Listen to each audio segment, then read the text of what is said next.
fine. What about the lights? Is it okay? Yeah, just tell now. Yeah? Mm.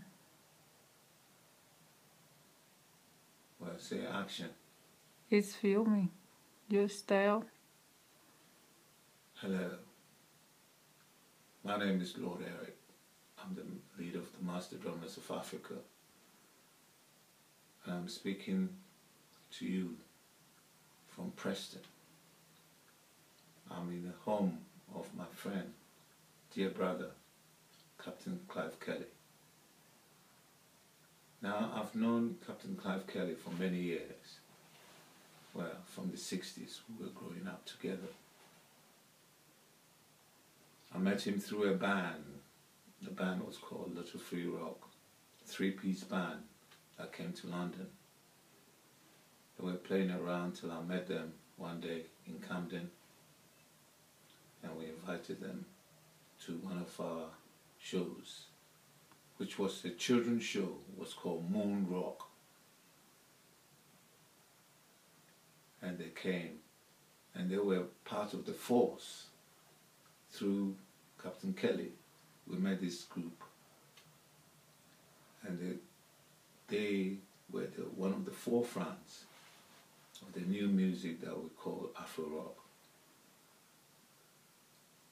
So there's big up for Little Free Rock from Preston. But Captain Kelly, as we're growing up, as he's doing his thing, doing jewelry, doing exhibitions, and working all the shops around London. We were playing, we had a club in Hampstead called Iroko Country Club. The leader of the band was called Ginger Johnson, who was a very, very dear friend of Captain Kelly. Then one day Captain Kelly came and he said, he's off. I didn't get a message of launching of his boat that he was building. And when I heard they've launched the boat and everything is ready to set off. So he set off without me seeing him at all. Till we start communicating, writing letters, calls, occasional phone calls. And he said in the letter how he's met these people, indigenous people of the Amazon, the jungle. And he's very happy. And they are most wonderful people. Told me all about them. Showed me pictures. And how he was trying to help them through his craft to empower them. And then came the political bit of the Amazon Indians trying to settle in their land.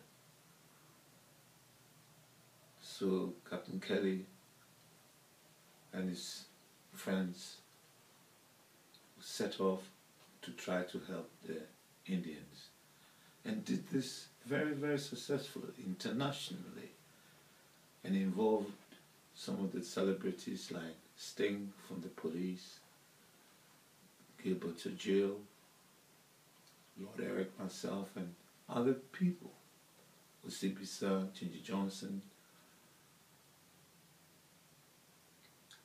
And his plight took him,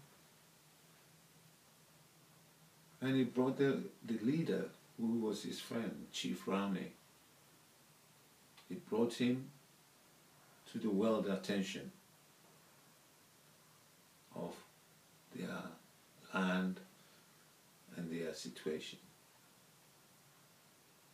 After he finished that, well, that is still ongoing.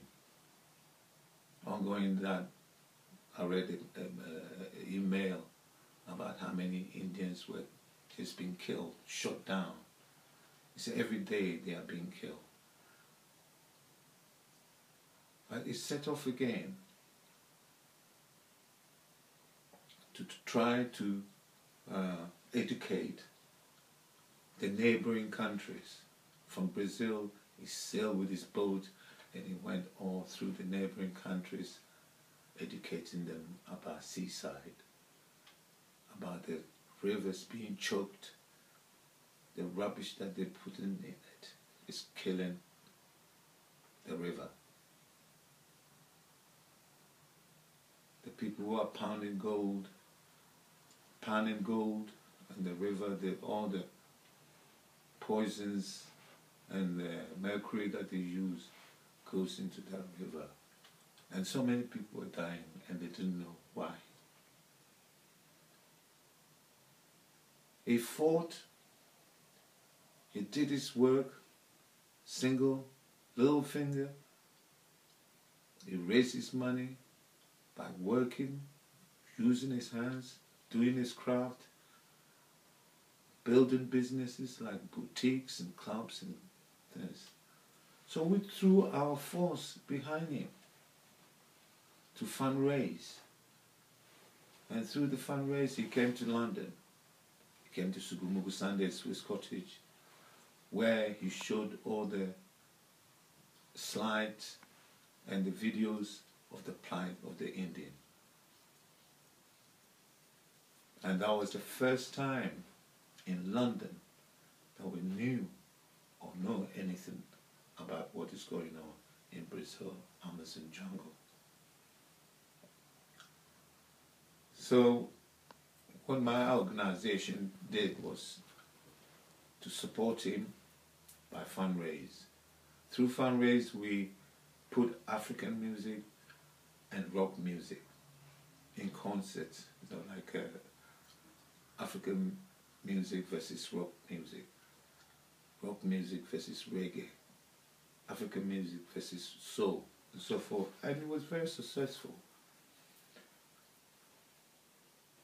And so what Captain Kelly has done, he's done something single-handed and single-minded.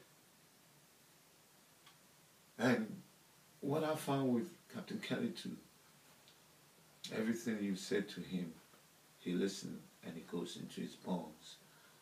And he said the same thing that you said. So he hasn't got room to hide a secret or lie, because that is sickness, which I know. And so he doesn't do that. And so he's outspoken. Outspoken because what he's saying is real.